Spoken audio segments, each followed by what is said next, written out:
Comienza el programa que te enseña a utilizar lo que tienes para obtener lo que quieres. Esto es La Plataforma de Meli Martínez. El regreso.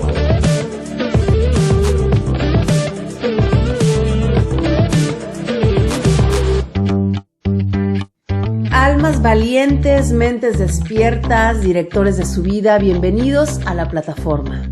Hoy te quiero presentar a una consultora creativa, especialista en crear estrategias para negocios. Es diseñadora desde hace muchísimos años y además graduada por el Instituto Nacional de Bellas Artes. Tiene más de 13 años en diseño de branding y diseño de muchas marcas. Está avanzando en marketing digital. Trabajó por 10 años para marcas como Nestlé, Telefónica, Philip Morris, Coca-Cola y Kellogg's, entre otras. Sin embargo, hoy no vamos a hablar de trabajo. Hoy vamos a hablar de sus momentos de vida más importantes, cuál fue su camino creativo y cómo es que llegó a convertirse en una mujer exitosa. Bienvenida a La Plataforma, mi querida Gaby Ramírez. Ay, muchas gracias, Meli. Qué bonita entrada. Te agradezco mucho. ¿Puedo decir tu fecha de nacimiento? Ya ves que siempre les pregunto a mis primeros invitados cuáles son sus datos natales. No sé si me permitas decir tu fecha. Adelante, sí, sin problema. Porque seguramente hay mucha gente nacida en octubre, que son los Libra. Entonces, bueno, pues tu fecha de nacimiento es el 4 de octubre de 1984. Naciste en la Ciudad de México a las 7 de la mañana. ¿Me permites interpretar tu astronumerología como para conocer tus modelos mentales, tus arquetipos y todo lo que yo investigo? Pues encantada. A ver qué sorpresas traes, Meli. Venga, pues mira, lo que yo veo en tus números, tienes esencia 4, Gaby, y personalidad 9. Es una combinación interesante, te voy a explicar por qué. Las personas con esencia 4, por lo general, son buenas con los números, con el orden, con la estructura, tienen como una visión material muy bien aterrizada, son prácticas, son personas prácticas, directas, objetivas, de pocas palabras, pero muy directas a la acción. Son súper trabajadores, esforzados, excelentes colaboradores, muy honrados, honestos. Trabajan mucho, las personas 4, de esencia o personalidad 4, trabajan mucho el lado material de la vida. Tienen altas aspiraciones y entonces son súper trabajadores porque tienen las metas bien marcadas y a veces hasta se presionan un poco de más por lograr esas metas. Pero casi siempre las personas 4 se tienen que esforzar el doble de muchas otras personas y voltean a su alrededor y dicen, ¿cómo es que fulanito lo hizo tan fácil y yo me tengo que esforzar tanto? Y bueno, es que así es cuando se tiene un número 4. Ahora, los demás no detectan esto en ti. Los demás lo que ven en Gaby, en ti, es la personalidad 9, que es la más alta de la tabla pitagórica. La personalidad 9 es una personalidad relajada, medio hippie, podríamos decirlo así, altruista, bondadosa, generosa, con ganas de servir, con ganas de ayudar, pero con su temperamento bien puesto. Luego, cuando ya te van conociendo bien, se dan cuenta que si eres relajada, pero no tanto. Como tienes una esencia 4, un super 4 ahí, eres bien chambeadora. Entonces dicen, ay, pensé que era más relajada, pero qué trabajadora es. O sea, súper clavada en lo que quiere hacer. Y entonces quizá no es tan relajada como creía, sino más bien es muy organizada. Tienes el don 22 y este es un don que no todo el mundo, no cualquiera. Un don 22 es un número maestro, todos los números repetidos, el 11, 22, 33, 44. Este está en tu año. Si yo sumo los 4 dígitos de tu año, vienes de una generación, o sea, toda la gente que nació en tu mismo año, es gente muy maestra. El 22 construye para los que vienen, para las nuevas generaciones, no solamente pensando en sí mismo, como que se expanden a pensar en los demás. Pero hay algo muy interesante. Tu talento es 3. Y ese talento te permite comunicar, interactuar, la capacidad de expresión, la facilidad de palabra, el talento artístico incluso ahí involucrado en toda la configuración. Luego vemos tu mapa natal, que aquí lo tenemos en pantalla, Y al observar tu mapa natal, naciste con el sol en Libra, ¿ok? ¿Quién es Libra? Libra es el signo de la balanza, del equilibrio en las relaciones.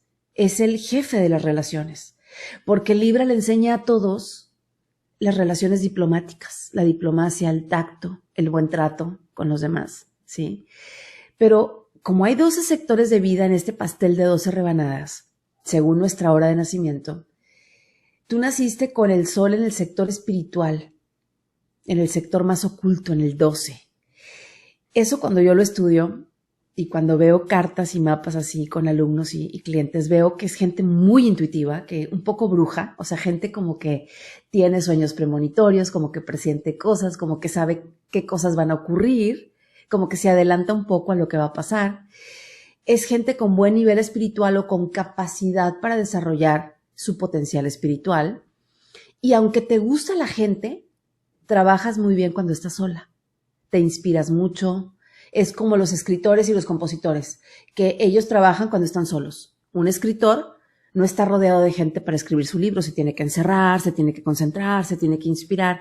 Eso es más o menos un sol en la casa 12 como tú la tienes. Te mueve mucho el amor a la familia, donde está tu luna.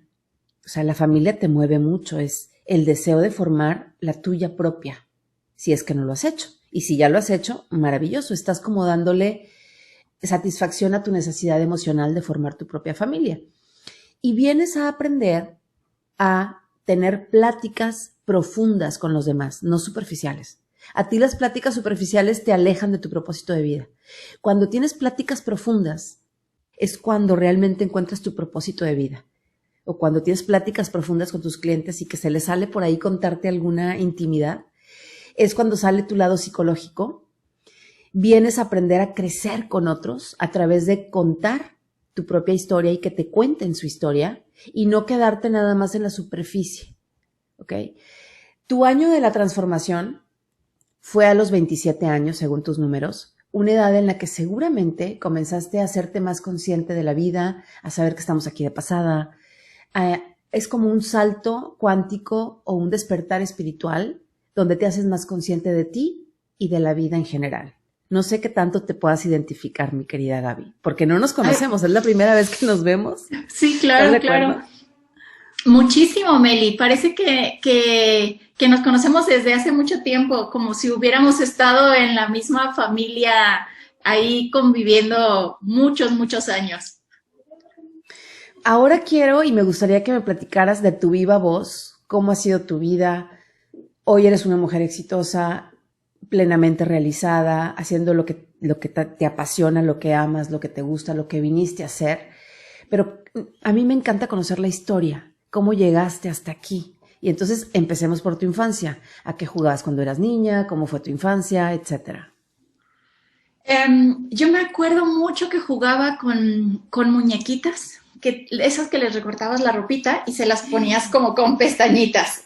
Ya somos tres. Ya somos tres porque ¿Sí? Acabamos de entrevistar a otra amiga, a otra compañera del equipo, hacía lo mismo y yo, bueno, soy fan de eso, me encanta. De las muñequitas, el estarlas cambiando. También me acuerdo que jugaba mucho con Barbies y vivíamos en algún momento vivimos en Puerto Vallarta cuando era yo chiquita, como entre los 7 y los 11 años. Y vivimos en una unidad de muchos niños, o sea, era una unidad grande y afortunadamente había muchos niños. Y me juntaba yo con mis amigas, con nuestras Barbies, porque más o menos nos íbamos en la misma edad y les cosíamos ropita. Entonces era como que tu mamá ya no quería una blusa o un algo y pues de ahí sacabas la telita y era ahí construir la ropa y bueno, jugar a las Barbies después, ¿no? Después de que ya vestíamos a nuestras muñequitas. Fue una infancia, la verdad es que súper rica, porque éramos muchos niños y jugábamos muchas cosas, hacíamos eventos para el Día de las Madres, festivales, nosotros nos organizábamos, sentábamos a las mamás, ahí ellas pues gustosas de que nosotros ahora éramos quienes les estábamos cantando, hacíamos también clubes como clubes pues de nosotros, vivíamos la unidad habitacional en Puerto Vallarta, era muy arriba, como en lo alto de una montaña, y ahí había pues mucha vegetación, entonces había oportunidad de que nos íbamos a explorar y entonces veíamos algún espacio, se limpiaba y ese era nuestro club. Luego a los 15 días ya nos aburríamos e íbamos y buscábamos otro club, ¿no? Y ahí también pues pones troncos y pues actividades de nosotros. La verdad es que fue afortunadamente una infancia súper sana. Lo que yo veo ahora, o la forma como se están comportando los niños, por supuesto no había celulares, no había tantos juegos de video, entonces era mucho jugar, incluso hasta jugar en la lluvia, pues el calor de Puerto Vallarta, cuando llovía era, mamá, ¿puedo salir a jugar a la lluvia? Sí, ándale pues, y ya sabíamos, ¿no? Que teníamos que regresar después a cambiarnos y a lo mejor después volvíamos a salir, pero ya después de haber disfrutado un poco. Y pues teníamos más contacto con la naturaleza. Mucho más. Y eso da sabiduría, más. Da como una esencia natural, ¿no? Con un contacto con la vida natural. Y ahora hace falta ese contacto con la naturaleza. Entonces yo por eso me gusta invitar a los papás a que, con tanta tecnología que tenemos alrededor, y con la falta de contacto con la naturaleza, propiciar esos momentos de ir a la playa, de ir al mar, de estar en el jardín, de ir al parque. Ensuciarte, exactamente. Claro, claro. Sentir el pasto con pies descalzos, que se te rompieran los pantalones porque te arrastraste o te caíste o traías el raspón, pues sí, no pasa nada y sigues. Ahora, viviendo en Puerto Vallarta, ya ves que, bueno, yo vivo en Mérida, Yucatán, y a veces hay amenazas de huracanes, ciclones, y que obviamente estando en otras ciudades también nos ha tocado. Cuando viví en Monterrey, la mayor parte de mi vida viví en Monterrey y nos tocaron varios huracanes, de tener que poner cintas en los cristales.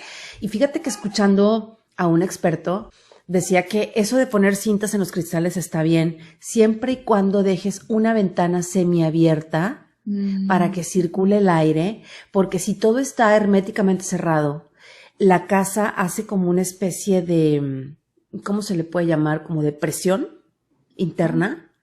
Y entonces la vibración de afuera, el aire, el viento, el agua, hace que revienten los cristales. Pero si tú abres tantito una ventana, ya no es tan necesario el tema de ponerle cinta a todas las ventanas. Que eso es muy común en las ciudades. Mucho.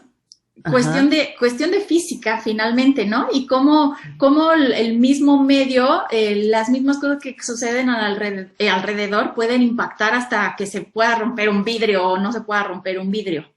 Sí, totalmente. De hecho, tú al vivir en Puerto Vallarta, bueno, que en Monterrey, bueno, tenemos muchas historias, sobre todo 2 historias muy fuertes de huracanes, pero ¿no te tocó alguno estando allá? Sí, no, me tocó un huracán, pero fíjate que Puerto Vallarta está como en cuenquita, ¿no? Entonces, no hay oportunidad de que realmente entre como tal un huracán y que haga de las suyas. Entonces, nos tocó la cola del huracán, solamente. Pero sí me acuerdo que es realmente aterrador, y mira que yo no he vivido un huracán afortunadamente, pero no me imagino lo que sea uno en realidad. Pero esa sola cola del huracán, ese de los vidrios, el sonido del viento, en la noche, la lluvia súper fuerte, que pues estás en tu casa, yo creo que de haber tenido a lo mejor como 8 años, con mis papás, pues estás en un espacio seguro, y en la noche y de todas formas, pues no te puedes dormir por el ruido y lo que va a pasar. Definitivamente no. A lo mejor se rompe un vidrio y entra agua, pero no va a pasar más. Vivíamos en departamento, entonces estábamos muy arriba, una inundación no nos tocaría, ¿no?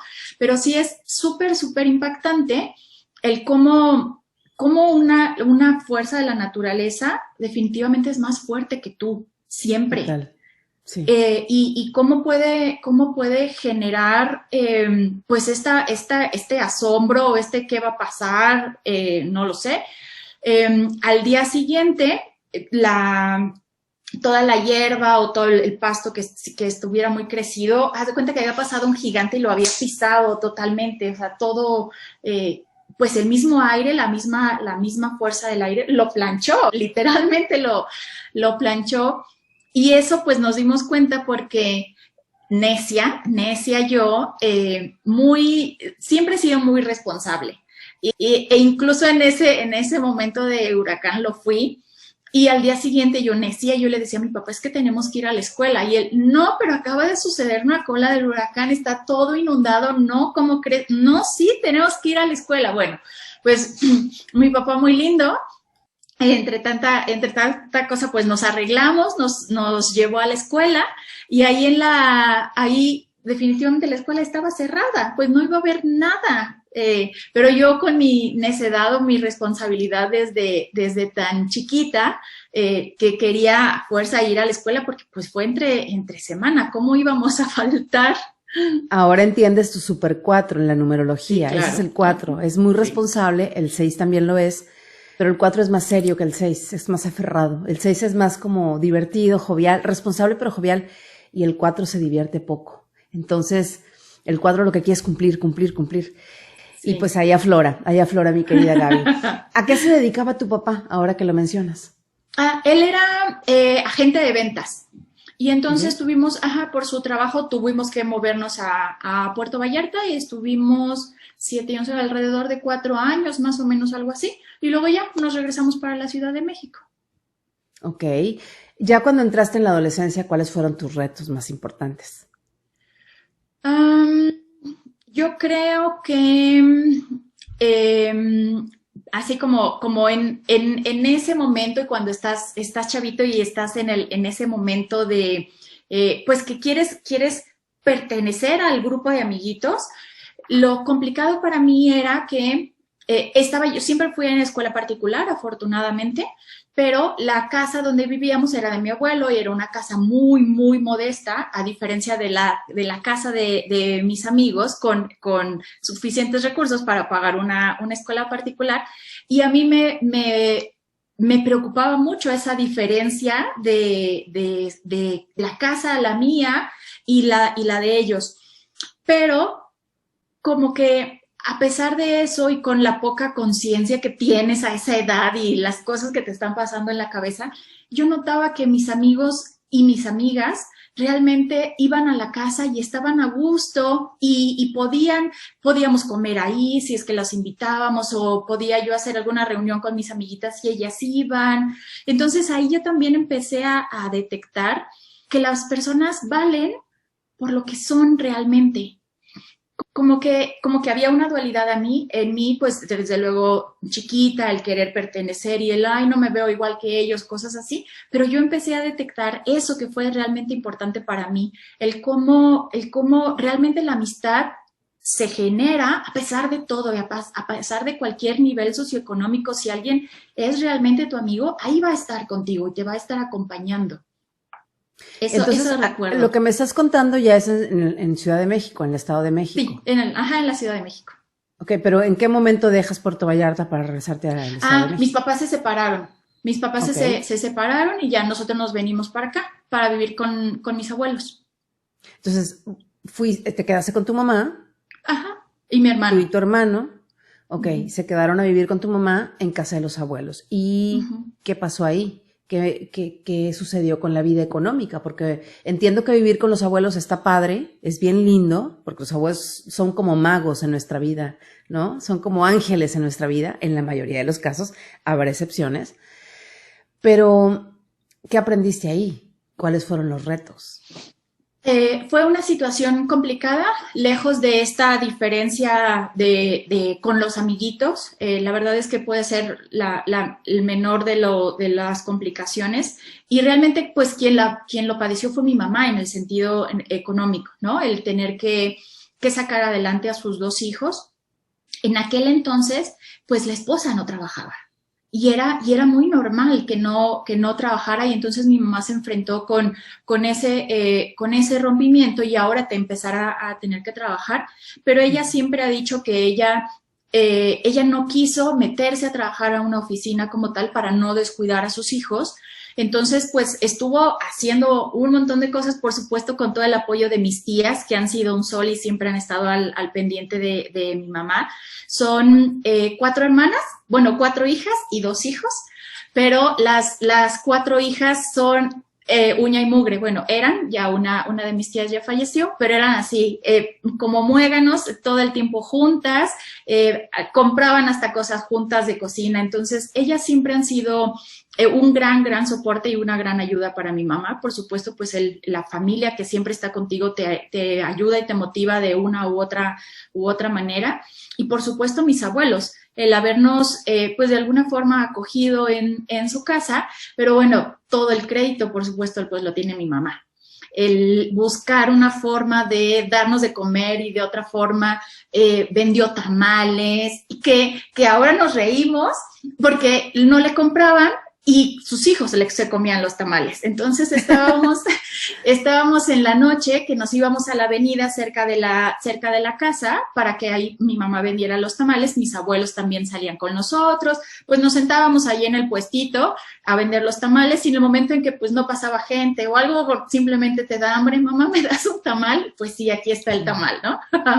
Eso. Fíjate, lo que me estás diciendo para muchas personas es tener que atravesar el ego, tener que romper el ego de, chin, me voy a poner a vender en los semáforos o en las esquinas los tamales de mi mamá. Pero para otros, o sea, la mentalidad emprendedora, Gaby, qué emocionante vender, qué padre se siente que te compren, ¿no? Y luego, cuando empiezas a ser popular entre los vecinos que te piden, que te hacen pedidos, que te piden una orden o una docena de tamales o lo que sea que vendas, como que te empiezas a sentir, pero no todas las mentalidades son así. Algunas tienen que enfrentar, pasar el muro del ego de qué pena con mis amigos, con la gente que me vea vendiendo. Y creo que la mentalidad emprendedora es totalmente la satisfacción de vender, no importa en dónde lo estés vendiendo o qué sea lo que estés vendiendo. El no poderte quedar de brazos cruzados, Meli. Uh-huh. Y eso de verdad lo traigo de mi mamá. Te digo, vendió tamales, vendió esquites, vendió de estos pescaditos que van, no sé si los ubicas, unos pescaditos que van como fritos, enharinados, que igual nos los terminábamos comiendo nosotros, pero yo soy alguien que no se queda de brazos cruzados y veré de dónde encuentro la solución, y estoy 100% segura que es por mi mamá, porque yo lo vi, yo crecí con ese ejemplo.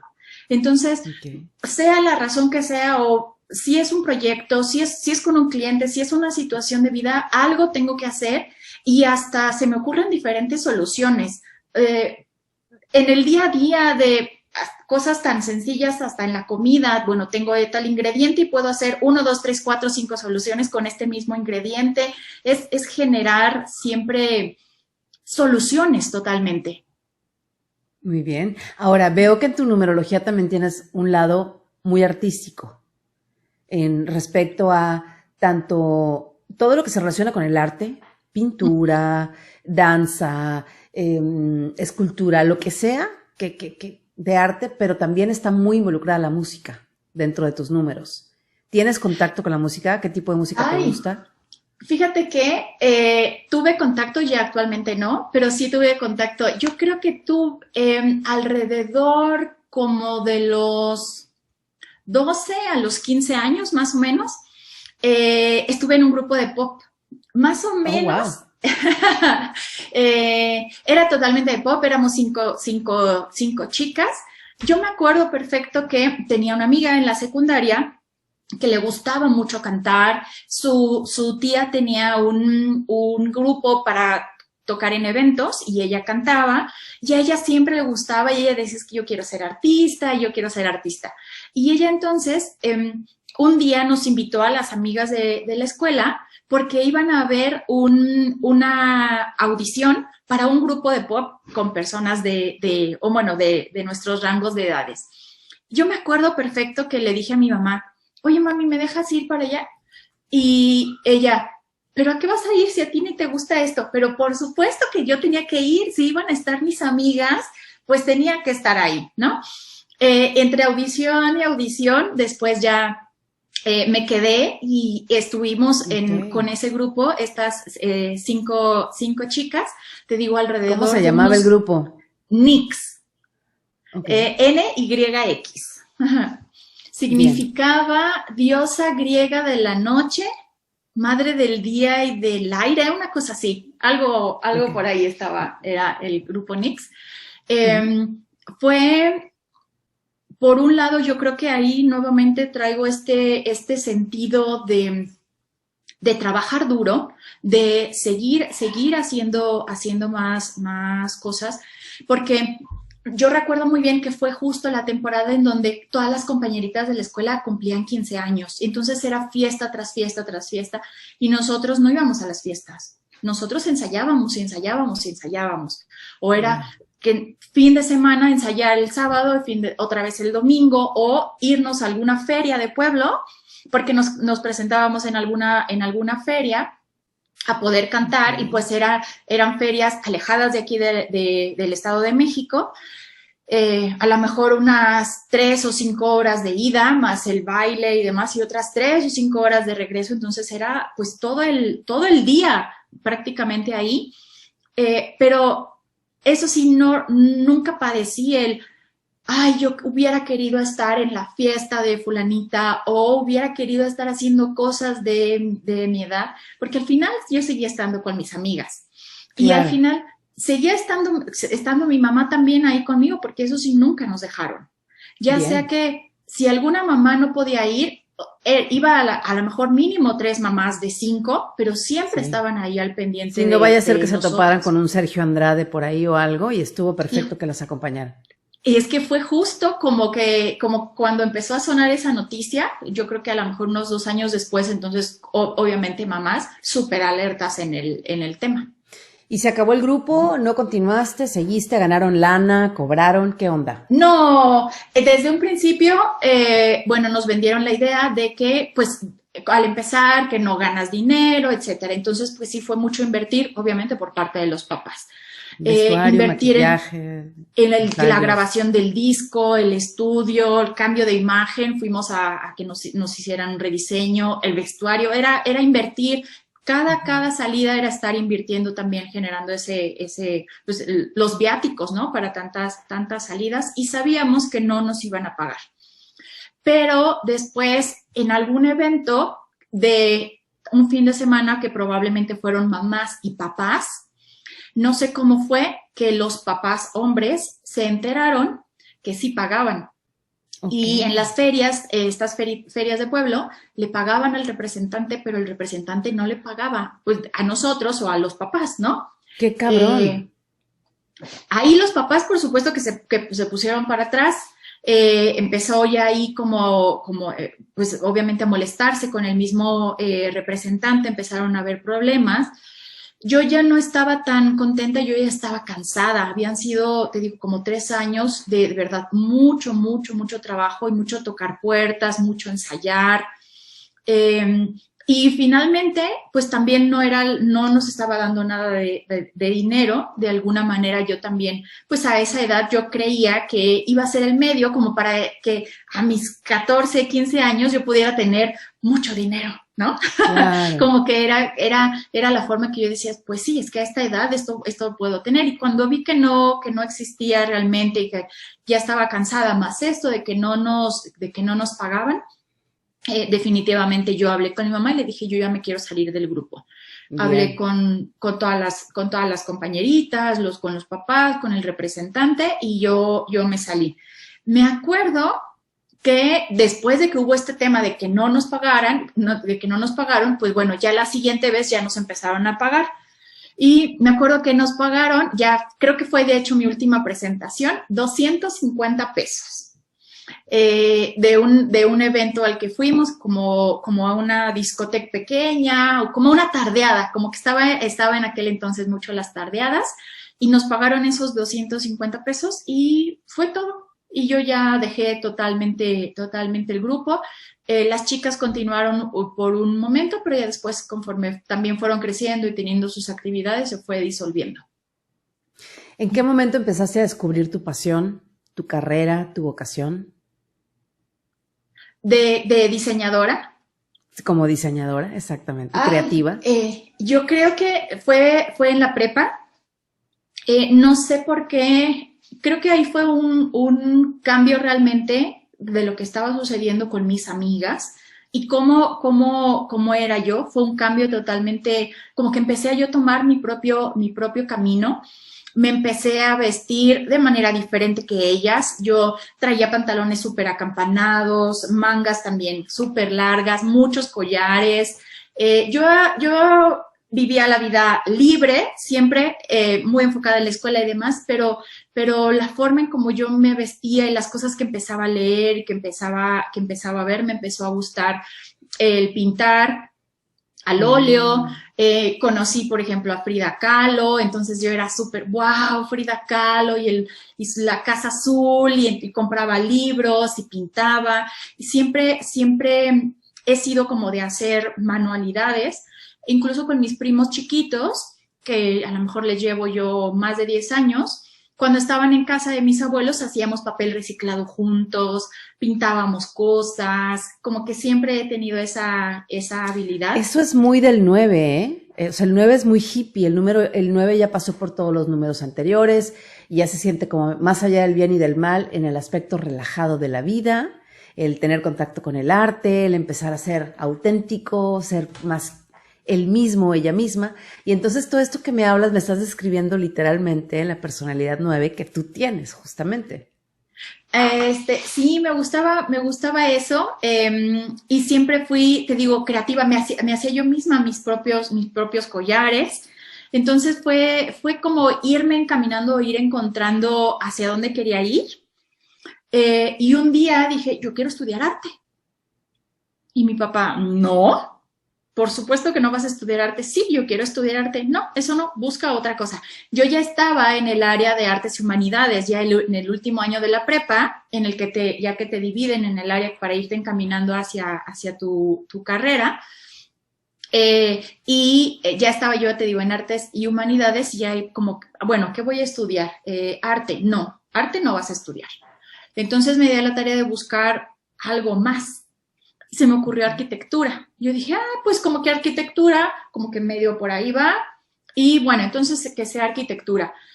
Y no me acuerdo cómo dimos mi mamá y yo a una exposición al Museo de Arte Moderno, porque me gustaba ir a los museos.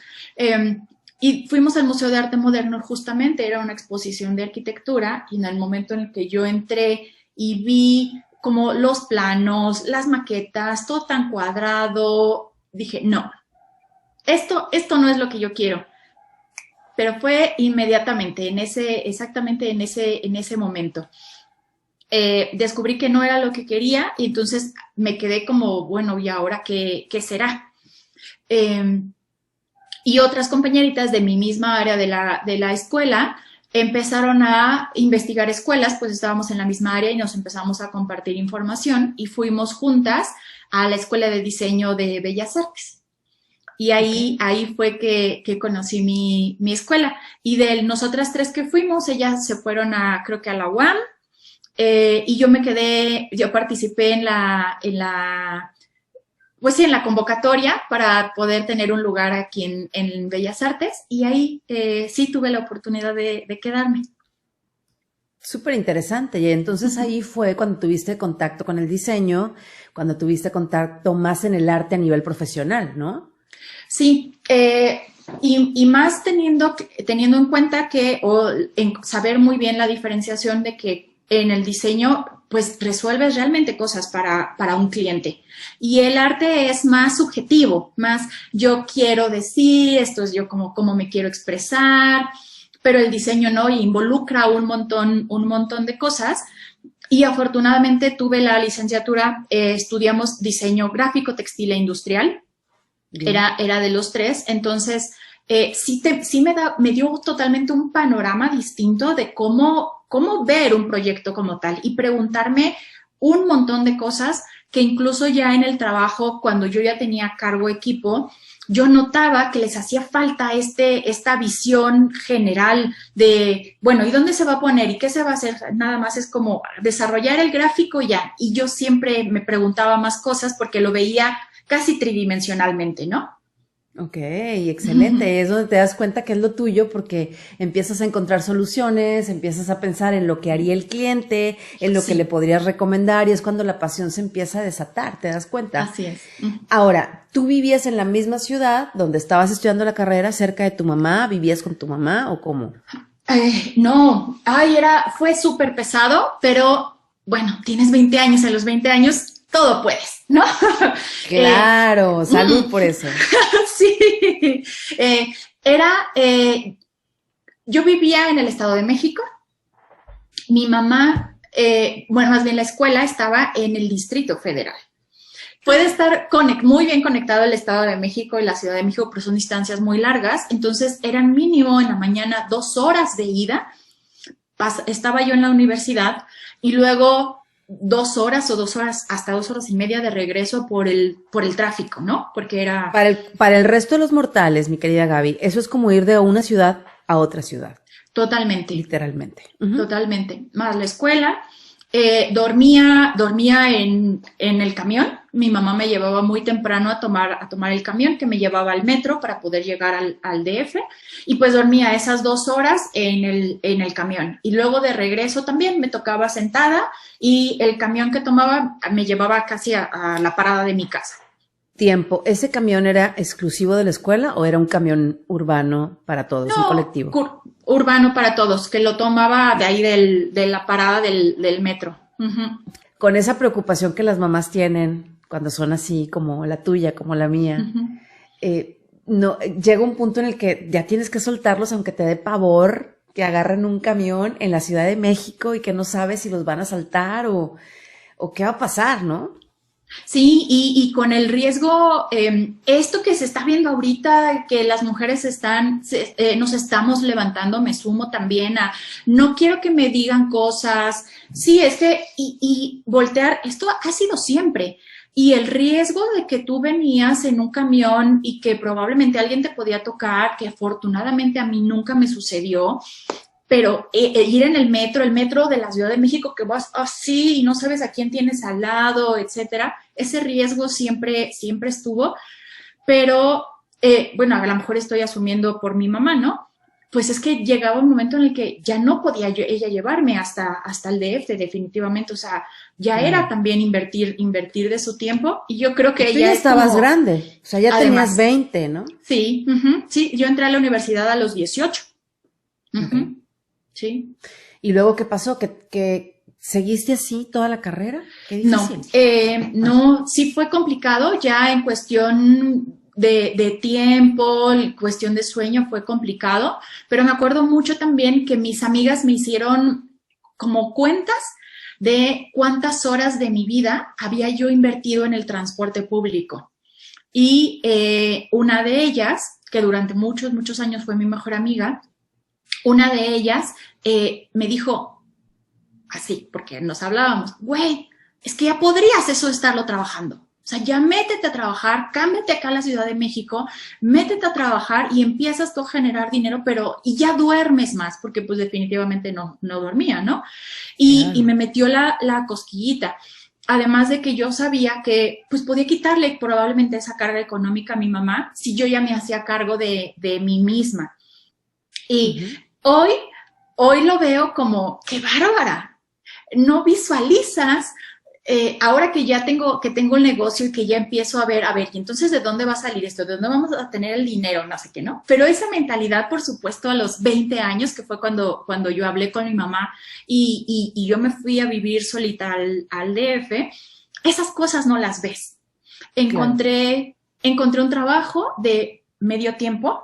Hasta hace poco que estaba contando esa misma historia, yo trabajaba de 3 de la tarde a 9 de la noche. Y después dije, no, esto no era un medio tiempo, era mucho tiempo. Son 6 horas. 6 horas, y por supuesto no tenía hora de comida, ¿no? trabajaba en una agencia de viajes y yo les hacía diseño gráfico a esa agencia de viajes y me pagaban 3,500 pesos al mes.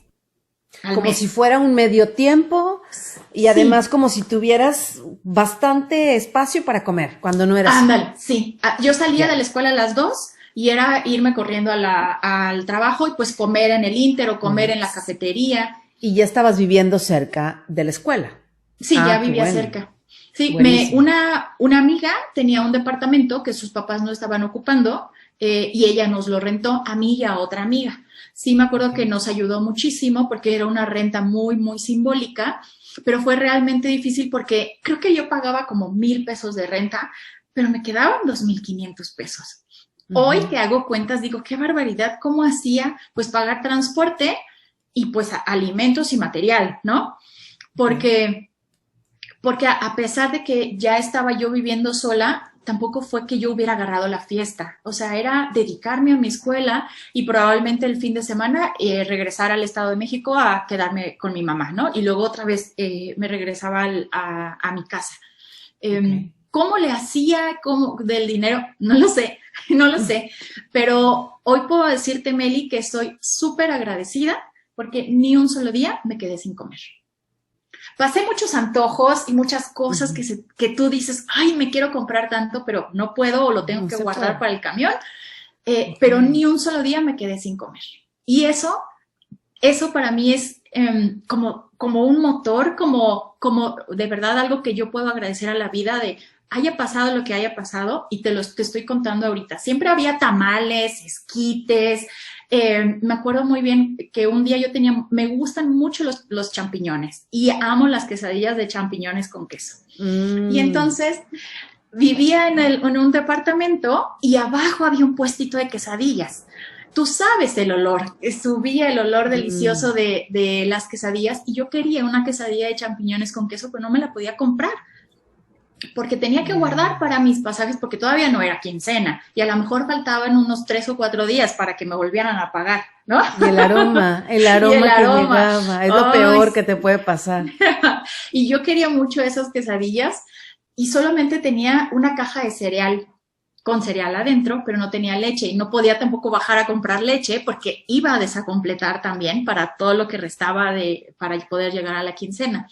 Wow. Y me acuerdo hoy con mucha gracia, que me senté en mi colchón, por supuesto no tenía cama, era solamente un colchón, me senté en el colchón y metí a mi manita la caja de cereal y me comía el cereal así a puños y yo lloraba y lloraba porque tenía mucho antojo de la quesadilla de champiñones, pero al mismo tiempo decía, pero afortunadamente tengo que comer. Y así seguía. Entonces metía mi mano, o sea, era como, ok, tenemos salud, sí. Gracias a Dios.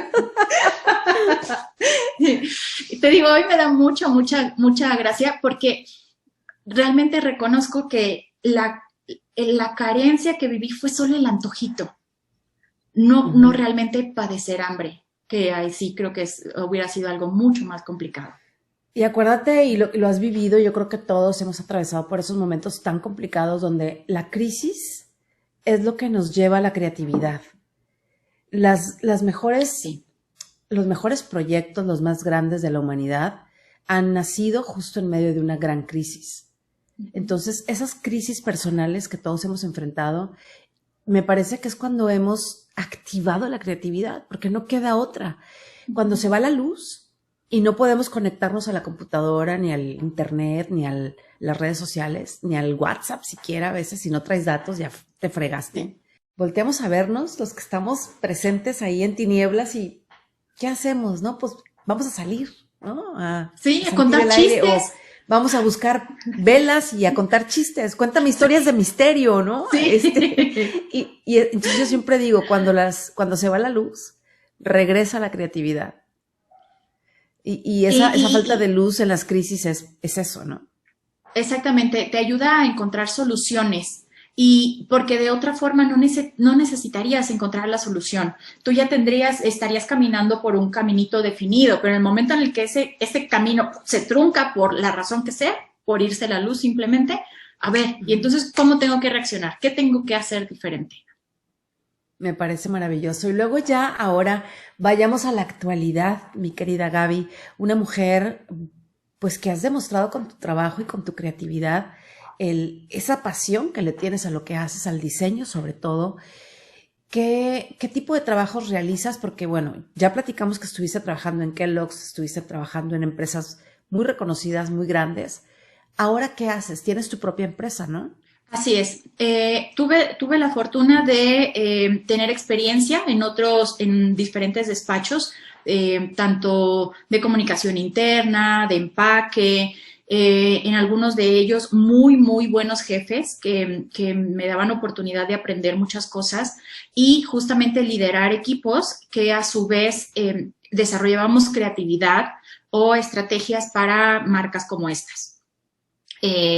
Yo ya había emprendido alguna vez, mi emprendimiento no funcionó, pero yo sabía que lo que yo quería era emprender.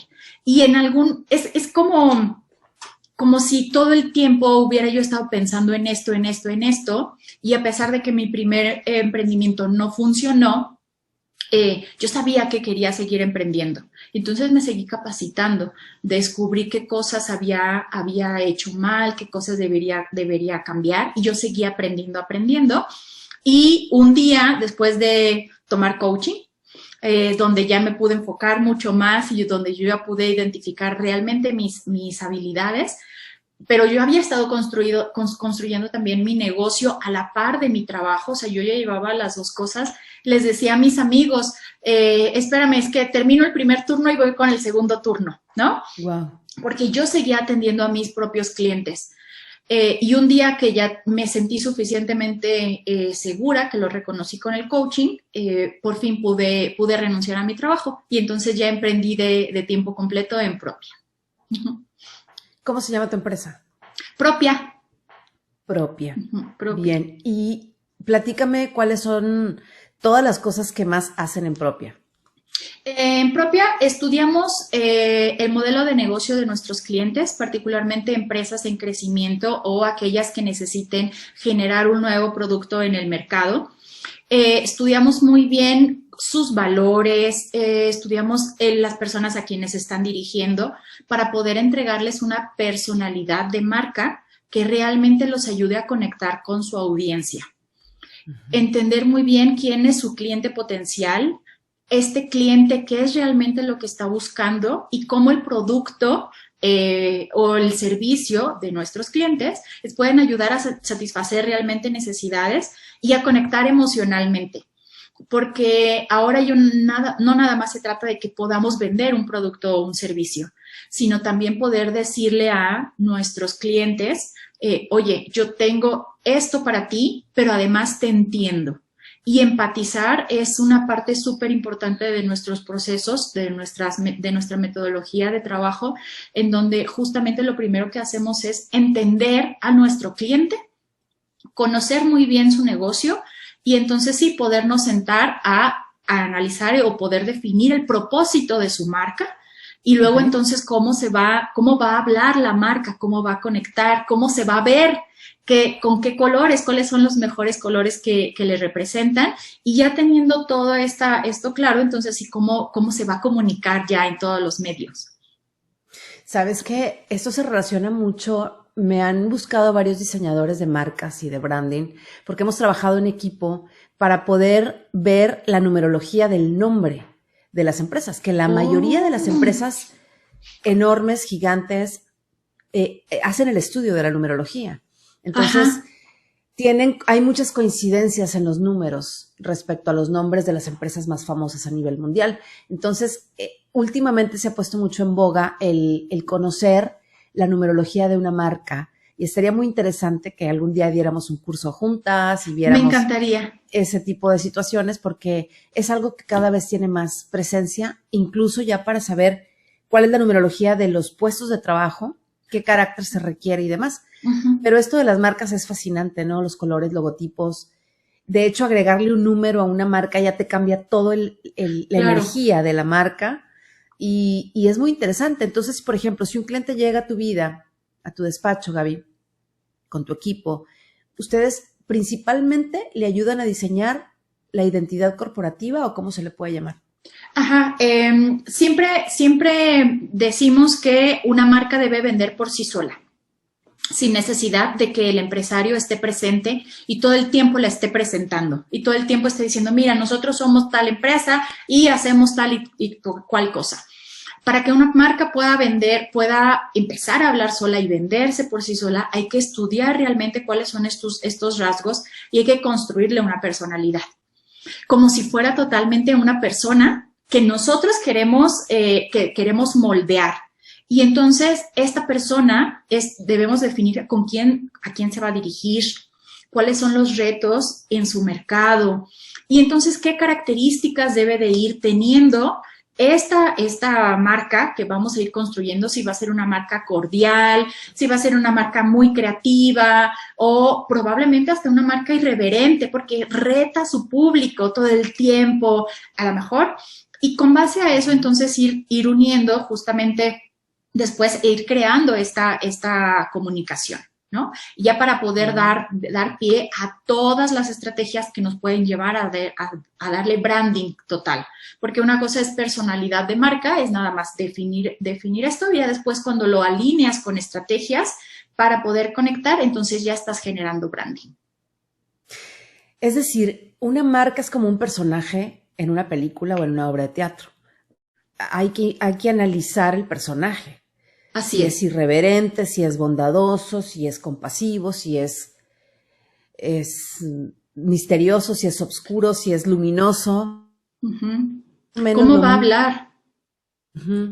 Exacto, cómo se va a expresar, porque muchas veces ni el mismo dueño de negocio sabe cómo se está expresando su marca allá afuera, cómo la perciben los demás.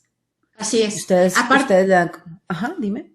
Sí, y aparte de eso es muy importante, cómo construyes una marca para que pueda ser percibida como realmente deseas que sea percibida. Porque probablemente tú quieres ser una marca muy innovadora y a lo mejor lo están viendo como una marca suficiente. Sí, pues como que cumple, ¿no? Y tú querías mostrarte innovador. ¿Qué es lo que está sucediendo ahí en ese punto entre esa línea con este usuario final o con tu cliente que no está detectando esa creatividad que tú querías mostrar?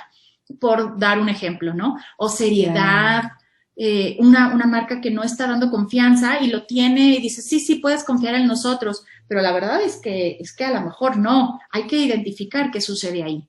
Ahora, tú no solo te limitas a logotipos, obviamente no. No. Tienen todo pues, ¿cómo se le puede llamar? Una plataforma. Sí, es un proyecto que implica muchas cosas. De hecho, uno de nuestros lemas es, hacemos más que solo logotipos, transformamos empresas. Bien. Porque justamente iniciamos empatizando, entendiendo muy bien ese negocio. Implementamos diferentes herramientas y una de ellas, por ejemplo, es el Business Canva para poder entender el modelo de negocio de nuestros clientes desde el centro, entender, le llamamos nosotros el espíritu de tu marca, para que entonces definitivamente nos brinda herramientas a nosotros porque necesitamos tener toda la información del negocio, pero a su vez le ayuda mucho a nuestros clientes a identificar cosas que probablemente por el día a día ya habían perdido de vista. O ver cuáles son las estrategias que tienen que empezar a implementar, o ver cómo está actuando su competencia, porque a lo mejor no la estaban analizando constantemente. Y yo necesito esa información para poder entregarle un proyecto al cliente. Es de sumo valor, porque eso me da carnita, información para poder construir. Sin información no puedo trabajar. Sí. Me acuerdo que alguna vez tuve un negocio y pagué, pues invertí, ¿no? Y pagué una lana para que pues alguien súper experimentado me ayudara pues a tener una identidad y unos colores propios y todo. Y me hizo un logo pues que me gustó y se utilizó mucho tiempo y ahora en las computadoras de los restaurantes y bares veo con tristeza que fue un copy-paste, solamente cambió la palabra de mi negocio, que mi negocio no tenía nada que ver con restaurante, pero si tú ves en las computadoras de los restaurantes, dice restaurante con letras como azules y verdes. Y tal así cual era mi logo, pero con mi nombre, o sea, con el nombre que yo dije, a ver, ¿quién fue primero, el huevo o la gallina? A lo mejor los restaurantes vieron mi logo y les gustó. No, la verdad no lo creo. Pensemos que fue así. Sí. Pensemos que fue así. Ay, Meli. Pero sí, hay casos muy tristes, ¿no? Donde Claro. Sí, realmente no hubo un estudio detrás. claro, y también ahí hay que analizar también, por ejemplo, darnos la oportunidad de registrar nuestra marca. Justamente para que tú si ves algo parecido con una marca registrada, tú puedes ya también decir, oye, no estés utilizando mi marca, ¿no? Puedes pedir que se elimine ese uso para poder, La tenía para registrada. poder llegar. O sea, mi marca estaba registrada y todo. Pero ya no me Pues importa sí, pelearme contra todos los claro. restaurantes de México, porque además lo veo como es el software que le venden al Claro. restaurante, y ese software está en todos los restaurantes y es el mismo sí, logo para todos. Entonces, me da mucha risa, pero bueno. Entonces, si alguien quiere darle identidad a su marca, tú y tu equipo hacen el estudio, la parte espiritual de la marca, o sea, ver el más allá. La Claro. parte física, la parte visual, el logotipo, los colores, la personalidad. ¿Y qué más, Gaby? Por supuesto, el manual de aplicación con la idea de que no solamente o no siempre dependan de nosotros para la aplicación de su marca, que si necesitan contratar publicidad, si necesitan contratar a lo mejor un anuncio de revista, ellos puedan entregar su manual de marca y tenga todo estipulado ahí. Finalmente, pues son reglas de aplicación de marca, ¿no? Y que todos lo tienen que conocer. Ya después, conforme avanza el proyecto o si necesita el cliente, como nos hemos ganado su confianza, ya después podemos ayudarle con la creación de su página de internet, también generar contenido de valor para sus redes sociales, pero lo más fuerte o el centro de nuestro negocio es el branding, crear identidad de marca. Maravilloso, me encanta. Más negocios como el tuyo que puedan apoyar a los negocios que están surgiendo, a las nuevas empresas, que es lo que México necesita realmente, porque tenemos que salir adelante y prosperar y crear más empleos y crecer para no permitir que los gigantes de otros países que tienen ya bastantes dueños del mundo a cargo sigan como expandiéndose y dominando la economía cuando nosotros tenemos todo para triunfar y poder crear nuestras propias redes, ¿no? Mexicanas. Por eso invito a tantos coaches, porque es momento de que México crezca con sus propias redes, con sus propias empresas, con sus propios negocios, para no convertirnos en esclavos de sistemas y de otras empresas que vienen a instalarse aquí, y vemos tristemente cómo los negocios locales empiezan a cerrar, y no quiero, no lo acepto, no lo tolero, así que vamos a remar, Impulsarnos, ¿no? Meli. Impulsarnos entre nosotros. Es súper valioso el que nos apoyemos entre nosotros y el que haya también oportunidad de compartirnos retroalimentación probablemente, compartirnos tips, de qué es lo que está sucediendo, cuáles fueron los retos que se me presentaron a mí para que a ti te ayude y que no te vaya a pasar lo que probablemente a mí me sucedió, o compartirte también por qué lo estoy haciendo bien para que eso también te pueda ayudar a ti. Me parece muy bien, mi querida Gaby. ¿Cuál es la red social que más utilizas? Instagram. ¿Cómo te encontramos? Mi cuenta personal es @gamarago, porque son mis iniciales, Gabriela Marisol Ramírez González, @gamarago, y la de propia es así, @propia, se escribe igual como suena, solamente lleva H después de la O. Después de la única O que tiene propia, sí. H después de la O, así como es. si escribieras propia con H.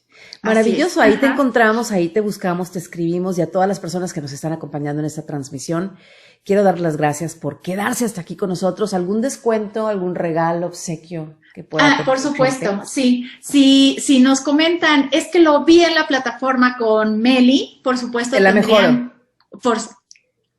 Vengo de parte de la directora de Su Vida a pedir mi descuento o lo que quieras ofrecer. A ver, platícanos, ¿qué nos vas a ofrecer? Sí, si nos cuentan que viene de parte de la plataforma de la directora de nuestra vida, dices, Meli. De su vida, ¿no? De su vida, o sea, la directora de su vida. Es que yo soy directora de la mía, tú de la tuya. Ya. Muy bien. De la directora de su vida, por supuesto. Habría 10% de descuento en el primer análisis de marca, que sería esta generación y este Business Canva para poder entender muy bien definir el propósito del negocio, definir también o entender muy bien quién es la competencia, quién es el cliente potencial y poder perfilar a este cliente potencial y entender muy bien qué cosas va a vender mi negocio, siempre enfocándonos en el propósito de este negocio. Si hablamos siempre y construimos desde el propósito, desde el interior, ahí entonces vamos a poder conectar mucho más. Necesitamos crear marcas y negocios que realmente tengan una razón de ser y que esa razón de ser no sea vender, que sea mucho más. Perfecto, mi querida Gaby. Ahí te buscamos, encontramos en Instagram. Gracias por esta plática, por esta charla, de conocer tu vida y toda la historia de Propia. Gracias también, Salvador Chantres García en la producción. A ti por acompañarnos hasta este momento de la transmisión. Y recuerda que si sientes que no encajas en este mundo, es porque seguramente viniste a construir uno nuevo. Soy Meli Martínez Cortés, la directora de mi vida. Chao. Pinche mosca, güey. ¡Ah!